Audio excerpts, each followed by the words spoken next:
no Rio de Janeiro, no Instituto Joseph Forré, na época que eu fiquei internada lá por conta de uma crise de depressão. Esse livro foi escrito lá, a minha parte, a primeira parte, a parte segunda do livro, que vocês podem observar aqui, ele é dividido em duas partes, ela é atribuída ao poeta B.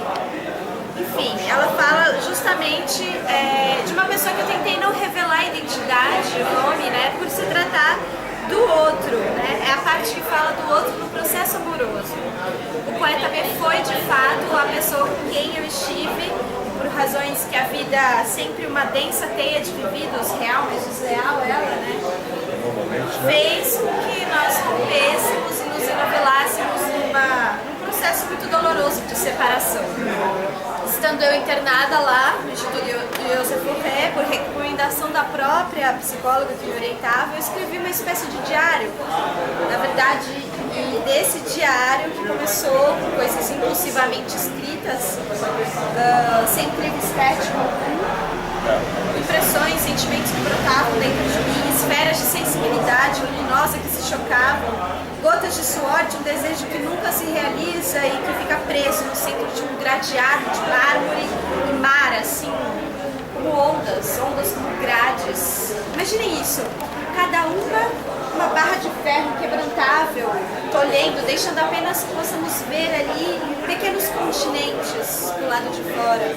Enquanto lá dentro de nós, o sentimento imenso a ponto de explodir como planetas em colisão, se aninha furioso, como um animal pequeno chamuscado, um bicho que tivesse passado por um estranho e doloroso ritual de passagem.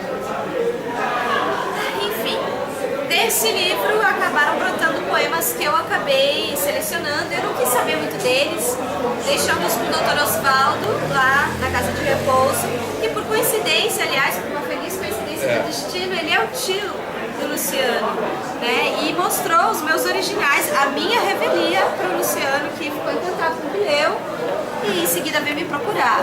Ele conversou com o editor, eles toparam publicar isso, né? Mas eu já adianto que desde pequena eu tenho uma certa ligação com a literatura, né? Sempre lidei, porque eu venho de famílias russas e alemãs, então a cultura para mim assim é uma coisa.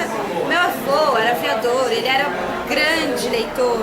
Ele me introduziu no mundo da literatura da forma mais original, lendo Goethe para mim, no original em alemão.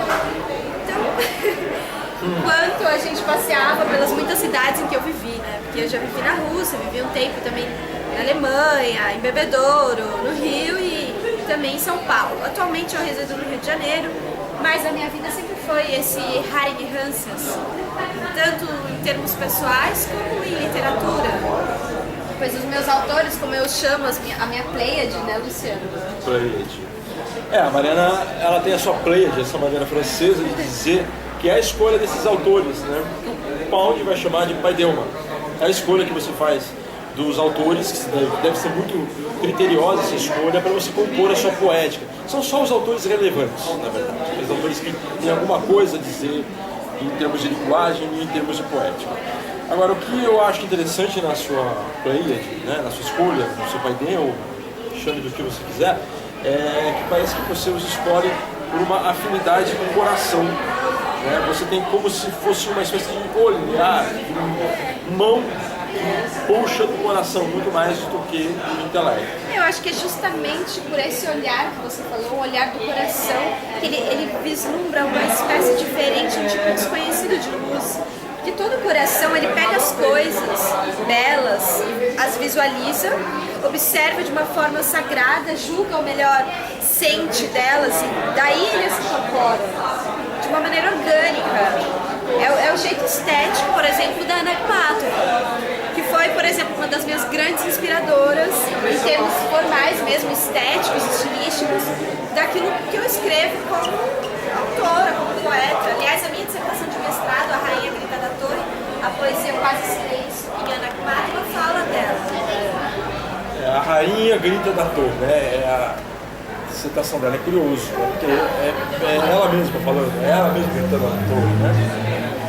Eu percebo justamente muito isso, essa poética da Anna Akhmatova, muito presente da maneira como ela escreve, porque o tempo todo o sentimento está presente de uma forma clara, só nos poemas. Já na segunda linha, na terceira linha do poema, você já percebe o sentimento de uma forma muito clara, desnuda, sem preocupações. Mas existe uma maneira nobre de colocar isso, que você faz com que ele nunca se afaste, ele nunca perca, não sei uma linguagem, mas ele nunca perca a linha. Ele tem sempre uma nobreza, uma forma lapidada de dizer. Isso é muito Ahn.